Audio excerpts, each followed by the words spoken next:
I first congratulate you all on being selected by your clubs to lead them over the Is that what happened? Why are you all laughing? The answer is never go to the toilet when people are making decisions. But you've been selected by your club, and many congratulations to you. It is a real honour to be a club president, and I know some of you perhaps have done it before, but you will agree when it's something very special to be a club president. You are there to lead them over the coming year, help them and guide them. It's a real honour. And if you're anything like me at this stage, you're rearing to go, you're excited, you want to get on with it. But there's a little bit of trepidation, isn't there? You know, what about, what if? So mornings like this are here to help you, as you move forward. And as a club president, you'll be undertaking the most important role in Rotary, because it's the club presidents and the members who do all the work. It's not me, it's not Bob, it's not RIBI or Rotary International. It's the Rotarians on the ground that do all the work that make a difference to other people. And of course, as a president, you'll be expected to take the lead. And leading at a Rotary Club is not the same as being at work. Somebody said to me once, nobody ever tells me in Rotary what to do. And that's a fact, isn't it? You can't tell people what to do in Rotary, you have to ask them. And that's a real skill in doing that, and something, please remember that. Because people can get upset if they start thinking they're being told what to do. When you join Rotary, you leave work, don't you? You like to put that to one side. The one thing I would say to you, and this theme is very strong this year, and it's Rotary needs to change to remain attractive to potential members and also keep the existing ones. And as a president, don't be afraid to challenge practices. Take a look at what you do in the club. Is it worthwhile? Can we change it for the better? And just ignore those people who say, we've done it before, it doesn't work. It's better to fail having tried to do something than have never tried to do it at all. Above all, make sure that you have fun, you and your fellow members. Rotary should be fun because it's out of that all the work comes, isn't it? So you've got to enjoy yourselves in Rotary. And today is a very important day in your development as a club president, and I'm sure you'll find it rewarding. Like everything else, you get out what you put into it. And you've got a great district team next year under District Governor Bob and the Assistant Governors. They're a resource for you to help you. They're not there to tell you what to do, they're your support, so use them whenever you can. And in closing, may I wish you a very successful and rewarding year as club president in this fantastic organisation. Thank you very much.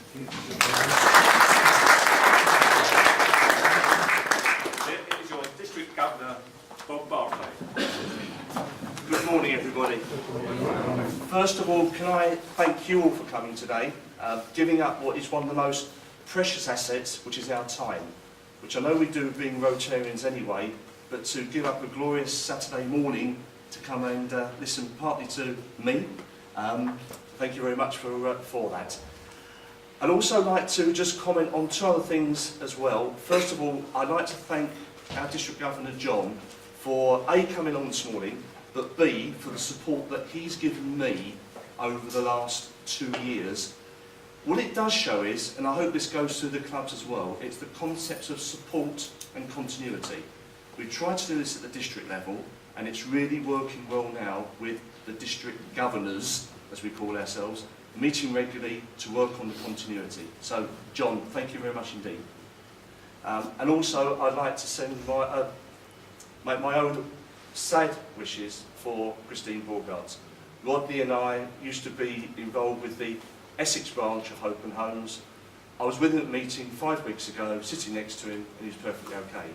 So the phrase, live for today, really came to mind. Anyway, we're here for PEPs. Now some people said, is it pets or is it PEPs? The view that we've got is, it's not about training people or telling people, it's about preparation. So pets got changed to PEPs. So hopefully that clarifies the name change. Our belief is, and this has been done in conjunction with Harry and all the leadership and development team, that we are all business and professional people. What we're looking for at this stage is, what do I need to be the president over the next 12 months? What are the challenges I'm going to be facing? Where can I get the hints?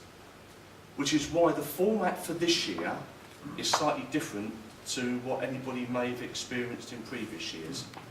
Just to give you a rough idea, what we're doing is, instead of having all the district chairmen coming along, giving their 5 minutes, explaining what all the projects are, this time we're going to be having primarily breakout sessions in your areas to discuss 10 or so key topics, issues, concerns that you're all going to face as presidents.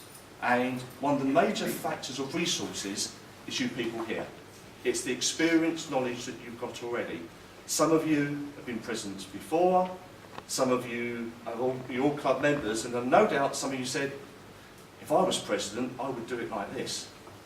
Or, that's a great idea from that president, I'll learn that, must teach that for myself, and include that in my way for the year. So it's all about sharing knowledge, using this morning to network.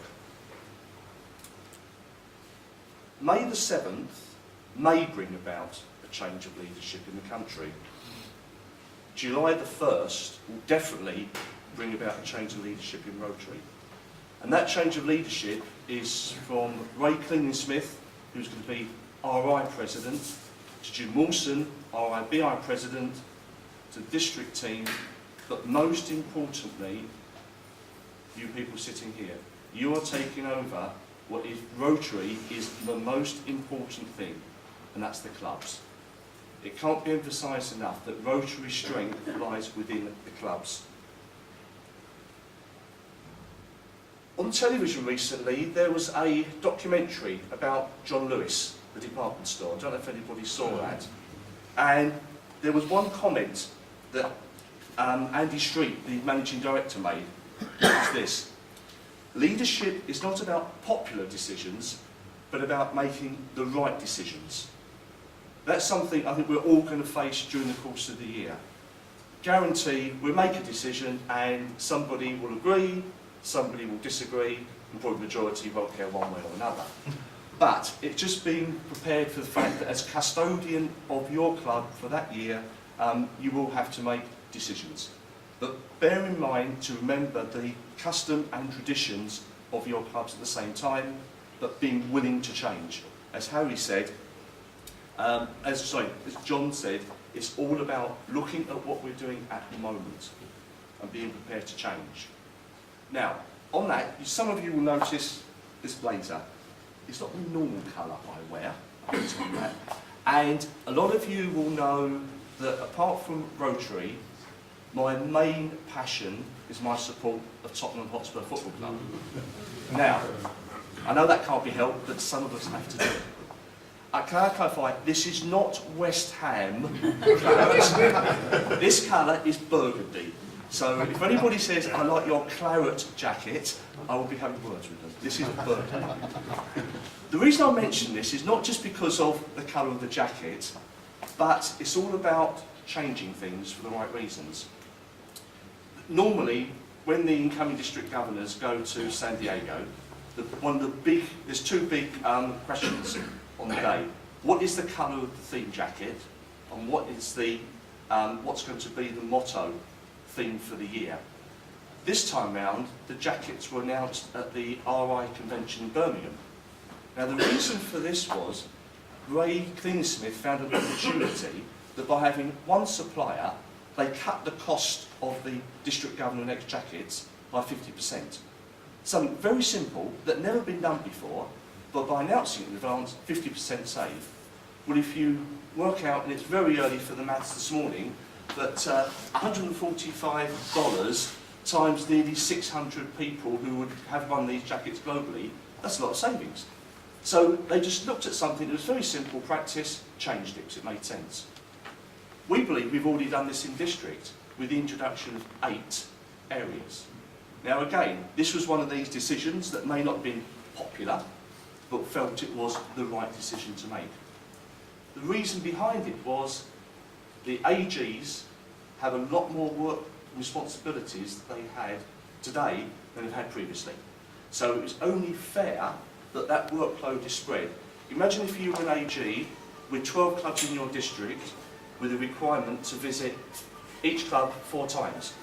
So that's 48 visits over and above your own club visits in the year. So again, we've done it to try and help the AGs in their workload, but most importantly, to help the presidents to hopefully get better support and rapport with their AGs.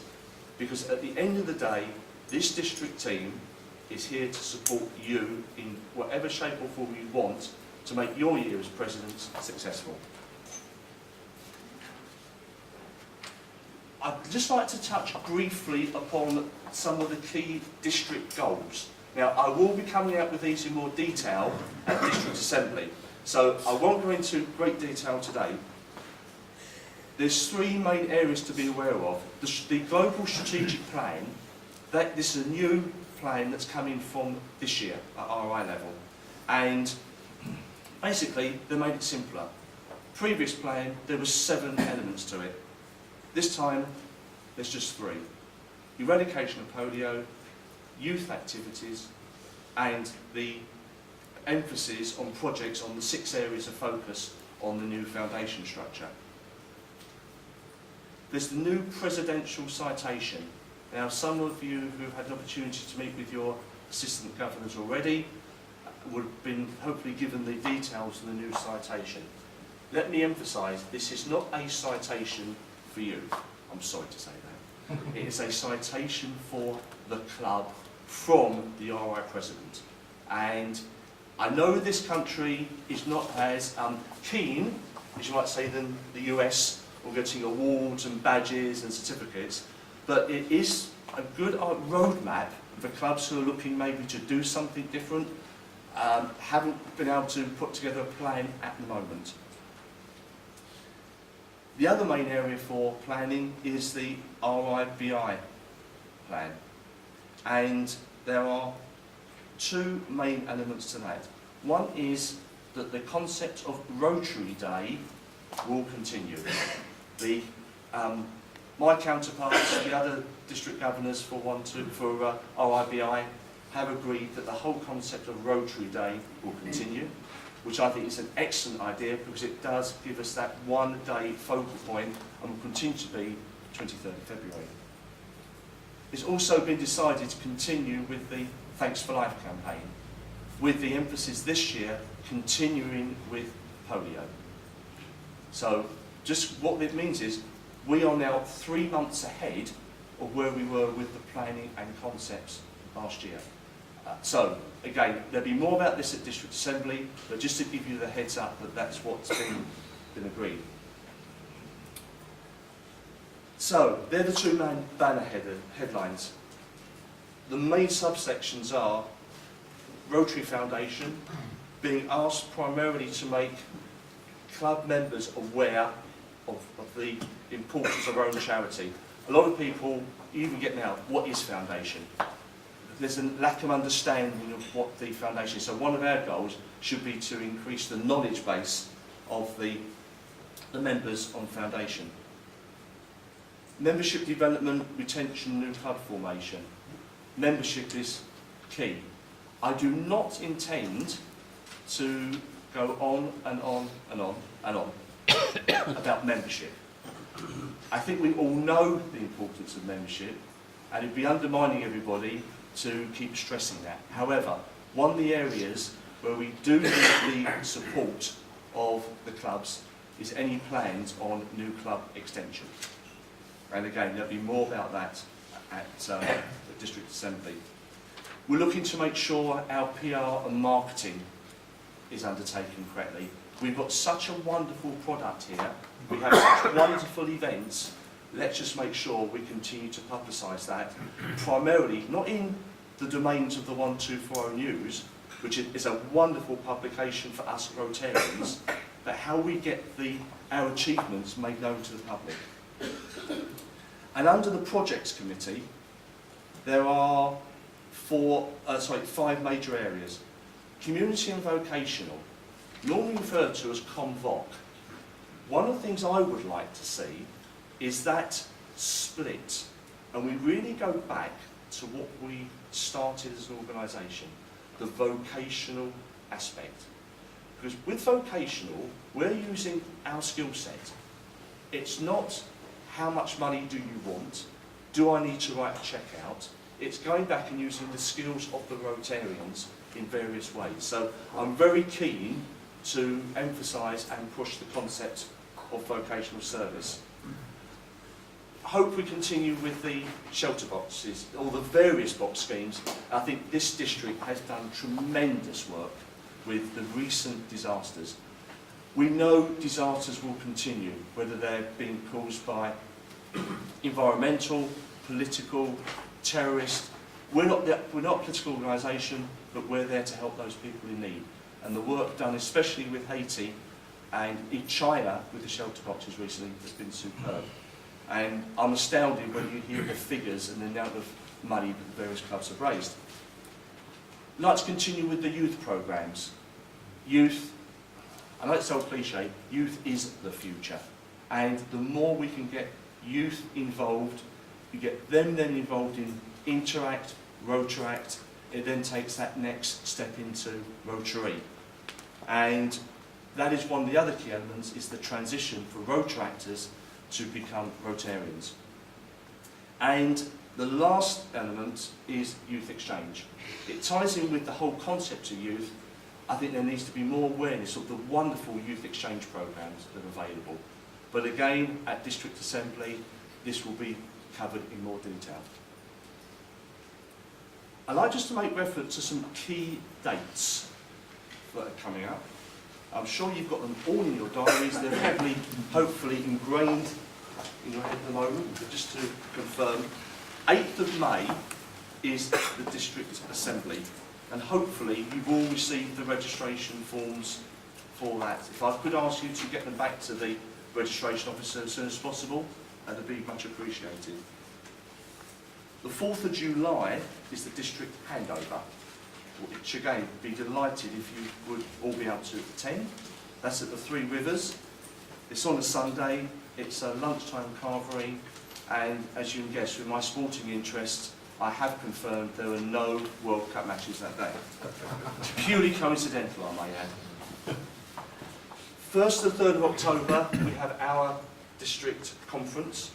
I'll emphasise it's our district conference. It's not my district conference, it's our district conference. Just so that you're aware, registrations have now gone over the 250 mark, which will please Bob Booker tremendously, because from the budget, that's the break-even point. So that's the good starting point. We're looking to cap the registrations at about the 325 mark.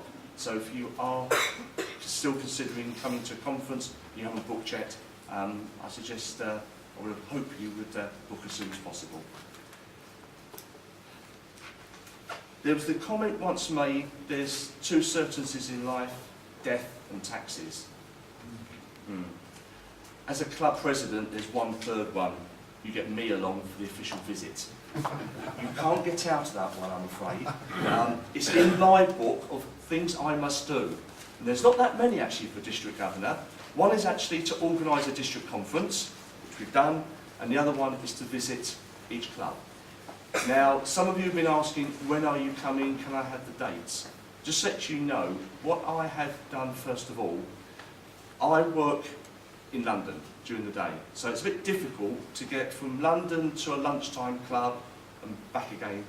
So the way I'm going to be managing my year, first of all, those clubs who normally meet lunchtimes, I've contacted all of those and said, if there is the possibility of one of your meetings being of an evening for my visit, would you be able to accommodate me? Some clubs have been able to do that, so I thank you very much for that.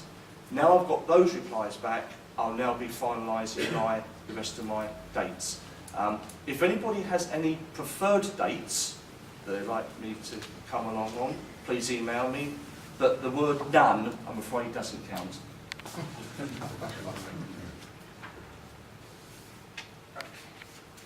I will be wrapping up with a few more words before we end. One thing I will promise is we will be finished by 1 o'clock today. A lot of Rotary speakers quote Paul Harris, great philosophers, business people.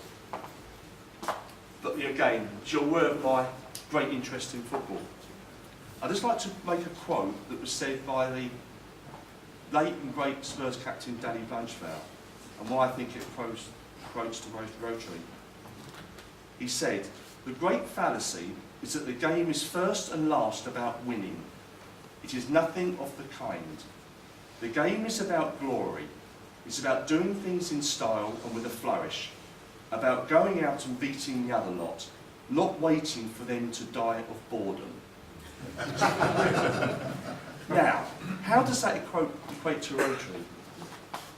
We need to make our clubs exciting. We need to make our clubs invigorating. It's not necessarily that every club must raise loads of money. Do we raise more money than the other club? That's not what it's about. It's making clubs interesting. We don't want clubs being boring. If our clubs are boring, members don't turn up. If members don't turn up, we don't have a club. And one of the key emphases from Ray Klingsmith is he wants all our clubs to be bigger, better and bolder. And if we can manage that, then bigger, better, bolder clubs, we're naturally doing more for the community, and we are really helping those who really need Rotary and rely on Rotary. I will have a few words at the end. I hope you enjoy this morning. With all these things, you'll get out of it as much as you put in. Please use the networking of the rest of the district team here, the rest of your colleagues. I hope the morning meets your expectations, and I'd now like to pass over to Harry, who will give the finer points, wherever Harry is. Down below. So, again, thank you very much, and I'll speak to you before we all depart this morning. Thank you very much.